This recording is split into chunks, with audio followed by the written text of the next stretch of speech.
2 মাস আগেই রাজধানীর মোহাম্মদপুরে মা মেয়ে হত্যাকাণ্ডে কেঁপে উঠেছিল নগরবাসী। সেই রেশ কাটতে না কাটতেই আবারও গৃহকর্মীর বিরুদ্ধে প্রাণঘাতীর অভিযোগ। এবার ঘটনাস্থল রাজধানীর অভিজাত এলাকা উত্তরা। ৬২ বছর বয়সী আয়েশা আক্তার থাকতেন নিজের বাসাতেই। চেতনানাশক কিছু খাইয়ে আয়েশা আক্তারকে হত্যার অভিযোগ সেই বাসারই গৃহকর্মীর বিরুদ্ধে। অন্যদিকে শুধু আয়েশা আক্তারকেই নয়, চেতনানাশক খাওয়ানো হয় তার স্বামীকেও। গুরুতর অসুস্থ অবস্থায় আয়েশা আক্তারের স্বামী আনোয়ার হোসেন এখন হাসপাতালের আইসিইউতে মৃত্যুর সঙ্গে পাঞ্জা লড়ছেন।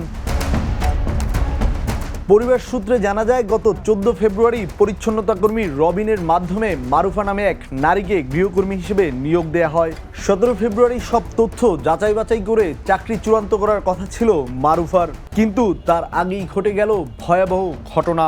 অভিযোগ উঠেছে, বাসার স্বামী স্ত্রীকে চেতনানাশক খাইয়ে স্বর্ণ অলংকার নিয়ে পালিয়ে যায় মারুফা।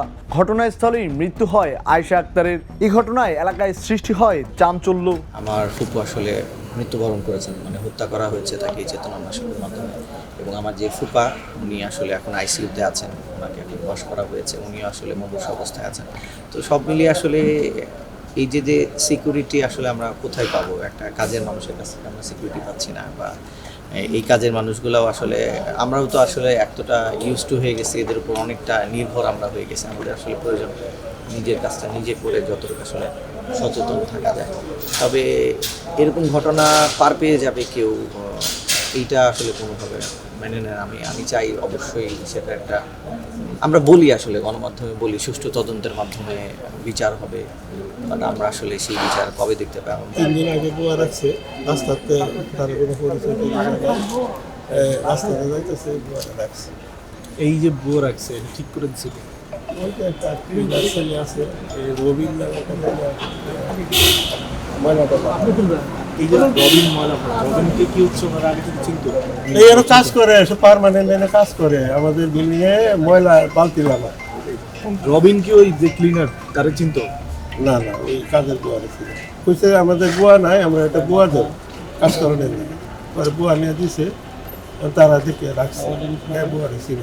পুলিশ, পিবিআই, সিআইডি ঘটনার তদন্ত শুরু করেছে এবং অভিযুক্তকে গ্রেপ্তারে চেষ্টা চালাচ্ছে। এ বিষয়ে ক্যামেরার সামনে কথা বলতে না চাইলেও পুলিশ জানান, সন্দেহভাজন হিসেবে রবিনকে জিজ্ঞাসাবাদ করছেন তারা। ইট পাথরের শহরে মানুষ এখন নিজের ঘরেও নিরাপদ নয়। একটা স্বাভাবিক মৃত্যুর জন্য করতে হয় কত আহাজারি। তখনই আসে প্রশ্ন, কোথায় গেলে পাওয়া যাবে স্বাভাবিক মৃত্যুর নিশ্চয়তা? আর একের পর এক গৃহকর্মীর হাতে হত্যার ঘটনায় আমাদের মনে করিয়ে দিচ্ছে, গৃহকর্মী নিয়োগের সতর্কতা, পরিচয় যাচাই ও নিয়মিত তদারকি এখন সময়ের দাবি। সঙ্গে সঙ্গে এই ধরনের ঘটনার যেন আর পুনরাবৃত্তি না হয়, তার জন্য সর্বোচ্চ শাস্তির দাবি পরিবার ও এলাকাবাসীর। পাবেল আলফি, দ্য নিউজ।